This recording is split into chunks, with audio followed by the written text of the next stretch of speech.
It is said that Nigeria loses about $21 billion annually due to inadequate breastfeeding and cognitive losses, hence the need to monitor and enforce the Code of Breast Milk Substitutes.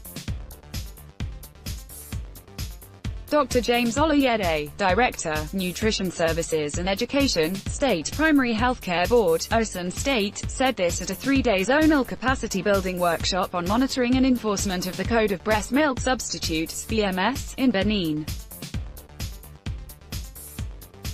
The workshop, organized by the Edo State Ministry of Health in collaboration with the United Nations Children's Fund (UNICEF), had participants drawn from the National Agency for Food, Drugs Administration and Control (NAFDAC), National Primary Health Care Development Agency (NPHCDA), federal and states Ministries of Health and Hospitals Management Board, media, and the academia. Dr. Oloyede said monitoring and enforcement of the Code of Breast Milk Substitutes (BMS) is central to mitigating the loss and improving Nigeria's exclusive breastfeeding rate. He declared, breastfed children have at least 6 times greater chances of survival in the early months than non-breastfed children, and an exclusively breastfed child is 14 times less likely to die in the first 6 months than a non-breastfed child.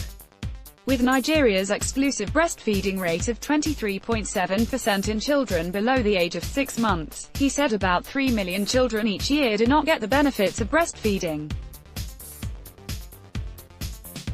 Also read, Deputy Senate President, Ekweremadu, in EFCC custody Mr. Azikiwe Kenneth, Ondo State Coordinator, NAFDAC, said the Code of Marketing Breast Milk Substitute is a minimum requirement to be adopted in its entirety to protect breastfeeding and healthy practices in respect of infant and young child feeding.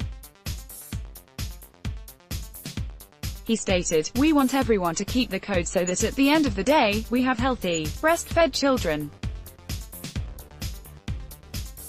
It will remove the pressure from BMS manufacturers so that its usage will be of choice. The aggressive marketing is making BMS a thing of status," Mrs. Ada Eziogu, UNICEF's nutrition specialist, at Kure office, said if infants had a voice, they would choose breast milk. She said, "We are fighting for the voiceless, the children. We are not saying that there are not situations where breast milk is not required, we are saying follow the rule. Let the first option be breast milk.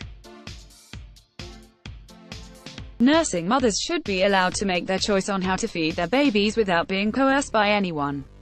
Meanwhile, in a communiqué issued at the end of the meeting, stakeholders observed low awareness of importance of exclusive breastfeeding and provision of the Code of Marketing Breast Milk Substitutes and inadequate communication on the provision of the code among relevant institutions in the country. They recommended that NAFDAC provide a summarized and simplified form of the code for the use of the general public, liaise with various agencies to cascade training of stakeholders on the code as well as be the focal point for coordinating the monitoring and enforcement of the code.